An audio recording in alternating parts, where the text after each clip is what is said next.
Tunfa, hadithi ya mizimu na mwanafunzi.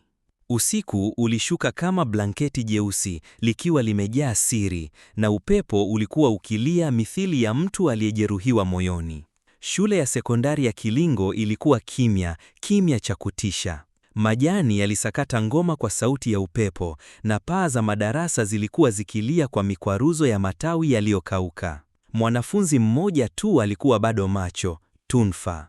Tunfa hakuwa kijana wa kawaida. Alikuwa mrefu kidogo, mweusi kama mkaa wa moto, macho yake yakiwa makubwa na yenye kung'aa kama taa ya chemli.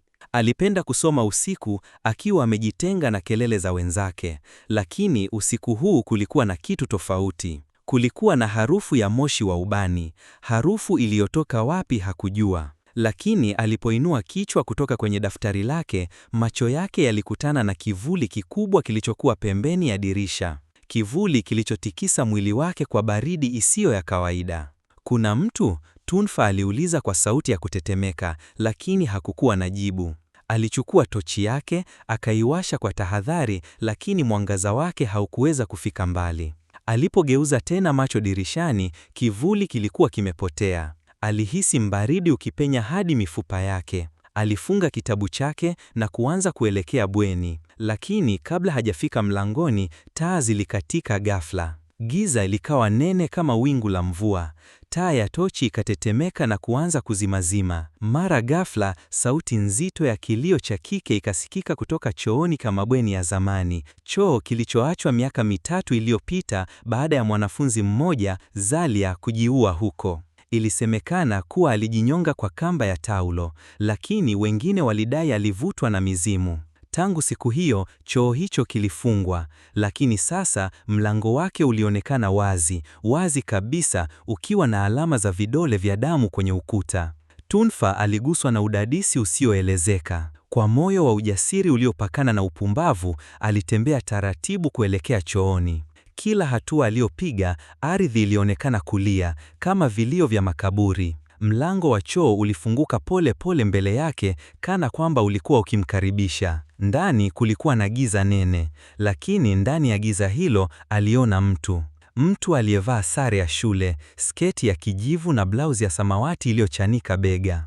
Tunfa, sauti hiyo ilimuita kwa upole, lakini ilikuwa sauti ya dunia nyingine. Sauti iliyojaa huzuni, maumivu na uhai wa kale uliokufa. "Umekuja kuniokoa?"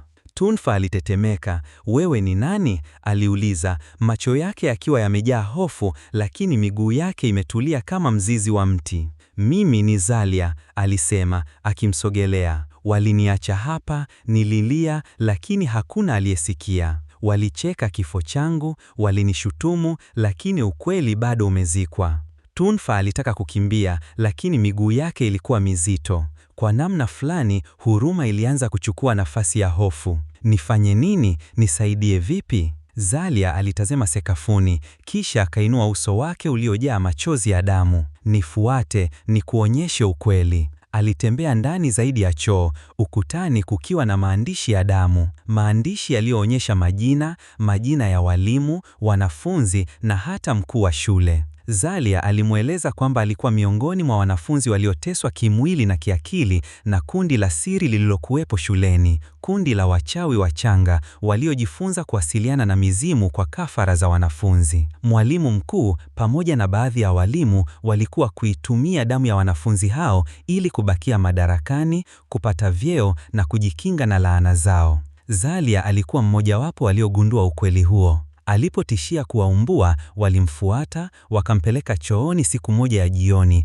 wakamtoa roho yake kwa njia ya uchawi wa kuichoma nafsi. Walimfanya aonekane kana kwamba alijiua, lakini roho yake haikupata pumziko. Tunfa alipoona haya yote, moyo wake ulikuwa kama unachoma kwa moto wa huzuni. Hakuwa na cha kufanya ila kuahidi, "Nitawaumbua, nitakutoa kwenye kifungo hiki." Lakini kabla hajamaliza, sakafu ilipasuka. Alijikuta ndani ya shimo refu lililojazwa mifupa ya wanafunzi wengi waliopotea miaka iliyopita. Wale waliodaiwa kutoroka, waliodaiwa kuzama mtoni au kuugwa ghafla. Ilikuwa kaburi la maovu ya Kilingo. Sauti nyingi zikaanza kumzunguka. "Tunfa, usituache, wewe ni tumaini letu, tupeleke nyumbani." Alipoinuka, aliona uso wa Zalia ukiwa umejaa mwanga hafifu. Kuna mtu unayeweza kumwamini, alisema, lakini ni mmoja tu. Tunfa alirudi kutoka kwenye choo akiwa mweupe kama maziwa. Mwezi ulikuwa umejificha nyuma ya mawingu, na kila hatua aliyopiga kurudi bweni ilikuwa kama anakanyaga ardhi ya kuzimu.